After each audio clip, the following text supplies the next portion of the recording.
বিয়ে করা কি ন্যায় না অন্যায়? উপযুক্ত বয়স হয়েছে, বিয়ে করাই দেন। মা বাবাদেরকে আমি অনুরোধ জানাবো, আপনার সন্তান যদি বয়স হয় উপযুক্ত, আপনি তাদের বিয়ের ব্যবস্থা করেন, কারণ এটা আপনার দায়িত্ব। কথা বলেন ঠিক কিনা? এবার আমরা এই সমাজে একটা কথা বলি, কই খাওয়াবে কি, এরকম একটা কথা বলি না, খাওয়াবে কি? আচ্ছা, খাওয়াই কি বাবা নাকি আল্লাহ? অনেক সংসারের অভিভাবক যারা ইনকাম করে তারা হঠাৎ করে যখন মারা যায়, তাই বলে কি সংসার থেমে যায়? সাময়িক একটু কষ্টের মধ্যে পড়ে, এটা ঠিক আছে, কিন্তু এনি হাউ অন্যদিকে ইনকামের ব্যবস্থা করে দেন তিনি কে? বাবা ছাড়া সংসার চলে, স্বামী ছাড়া সংসার চলে, কারণ আল্লাহ পাক বুঝায় চালানেওয়ালা একজন আমি আল্লাহ আছি। বলেন সুবহান।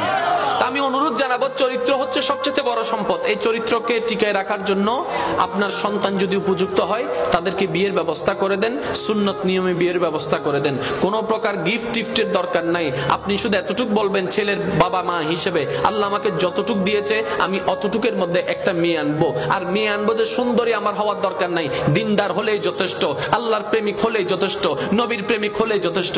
কারণ ওই আম্মার ঘর থেকে যারা আসবে তাদের ভিতরেও আল্লাহ এবং রসুলের প্রেম থাকবে। বলেন সুবহানাল্লাহ।